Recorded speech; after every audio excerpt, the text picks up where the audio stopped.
Hi guys, welcome back to the channel. If you're new here, my name is Rita and I'm the cooking nurse, and in today's video we're going to be baking a red velvet. Now this is like my favorite cake, but because I learned how to make cakes, I think I may be having many of them. So this comes in at the time when we are celebrating Mother's Day this week, I think this Sunday, and being a mom, let us celebrate together. So let's go.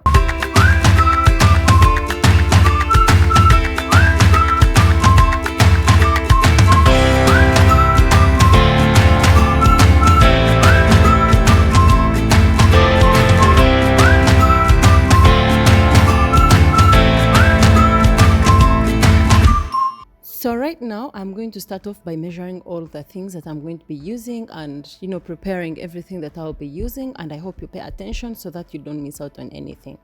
I'm going to measure 5 cups of multi-purpose flour and then set it aside. It's very good because that way you don't make mistakes like I forgot to put this, I forgot to put the other one, or you've already mixed or even put the wrong things. So if you measure ahead of time, you're safe.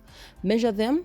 The cups should be like full, not hipped, like you see how I'm leveling it with a knife. And then I'm going to go in with a teaspoon of baking powder, baking soda, bicarbonate of soda, and then I have this chapa mandazi, the baking powder. I'm going to be using 1.5 teaspoons. Like you're saying, I'm switching the spoons. It's 1.5 teaspoons. I'm going to leave the written description in the written recipe in the description box. Please make sure to check it out. Then I'll go in with 2 teaspoons of cocoa powder to make the red redder, and then I go in with a teaspoon of mixed spices, and then I'll mix this together so that everything is well incorporated, and then I'll sieve it and put it aside. It's good, like I told you, to do one step at a time and then get done with it so that you don't make mistakes. Cakes don't really need carelessness. So if you don't have measuring cups, you may need to first get them so that you're accurate in everything you're doing. Sieve all the flour and set it aside. And now we're going to go on and make our buttermilk. I realized someone asked me how to make buttermilk some time back, so I decided to do that and show you in this particular video. So I'm going to be using 2 cups, but I'd already done one. So now I'm doing the second one. Measure it and then put it in a bowl that is a little bit bigger, and then I'll take a tablespoon of vinegar, white vinegar, or you can use lemon juice, fresh lemon juice. Squeeze it into a tablespoon and then make sure you measure it, and then you put it in. Literally, it's called buttermilk.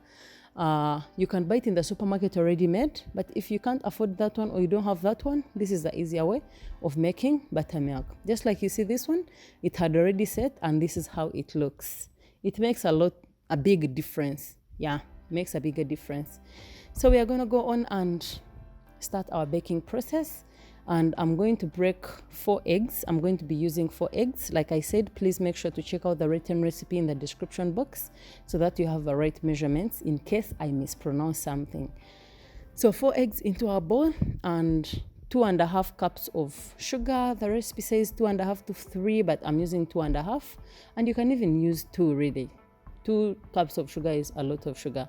So I'm going to cream these ones. I'm going to use a hand mixer, and then I'll beat them until they are foamy and white and well incorporated. And yeah, baking cakes takes some patience, and this right here is a lot of work. If you don't have a hand mixer, you're going to be using a mingling stick, and that is a lot of work. So if you don't have patience, you may need to skip this. Okay, yeah, so mix it with your cooking stick or a mixer.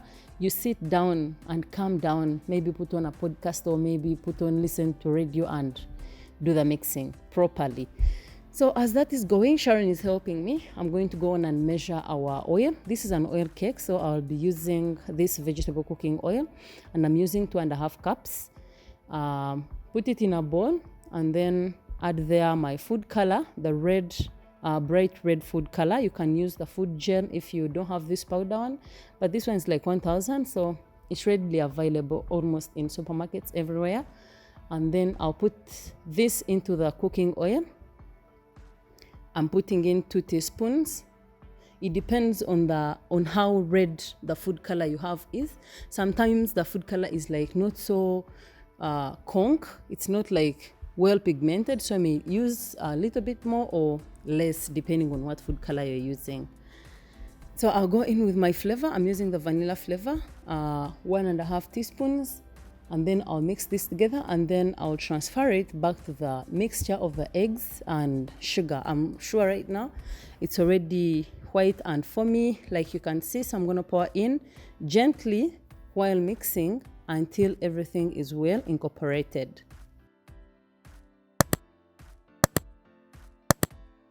Also use a scraper like a spatula to make sure all that color comes down, because it's sunk into the oil. And as you can see, this is not like bright red, but the color is still seated on the thing, on the boil. So make sure you scrape it off and then mix until everything is okay. Don't lose anything. Like you already know, here we don't waste. So that's it. We have already mixed and everything is good. So we are now going on the stage of adding in our flour and then getting ready. By now, your oven should be preheating at 150 degrees Celsius. A red velvet usually doesn't need a lot of heat, because then the color may maybe sink down or evaporate, and then you end up with something that is not red enough. Yeah, so make sure you keep it low and let it stay in longer.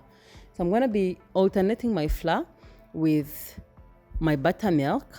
You look at that, that's the texture. So someone actually came out and complained that I speak really fast, and sometimes the videos are like fast and they are fast and they do not get it. So here I'm trying to slow down so that you can pick it. This is like how it's going in real time.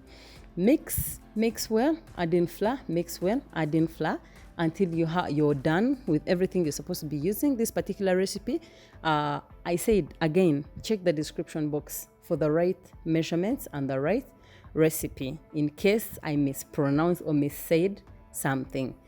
Anyways, make sure that you always like finish with the flour so that you avoid the other texture of the milk that it brings. Yeah, any mistakes should be avoided. Just make sure you finish with the flour. So flour, milk, then flour last. Mix well to avoid all the lumps. If possible, after mixing with a spatula or your spoon and you feel like this is not smooth enough, you can pass in the mixer or you can go on ahead, though don't overwork it. But yeah, make sure it's smooth and there are no lumps remaining. And then by now you should have greased your pan, like lined it with butter, and then I went on ahead and put there some flour, and now tap it so that the bubbles can come up and bake. I already told you how much heat you need. So my cake baked and it was already late in the night. There was something's going on, so I removed it and cut it off camera. I'm sorry, but yeah, I just wanted to show you the finished product. But that is how you bake a red velvet cake. So I'm gonna go on and decorate it tomorrow in the morning, and I'll show you. Pala, I think morning came so early. So we have our red velvet cake, which happens to be my best cake yet. I told you guys I don't know how to decorate yet. This is the best I can work with, but maybe in the near future I'll be able to, show you how to decorate cakes. It won't be long. You may need to hold on a little longer.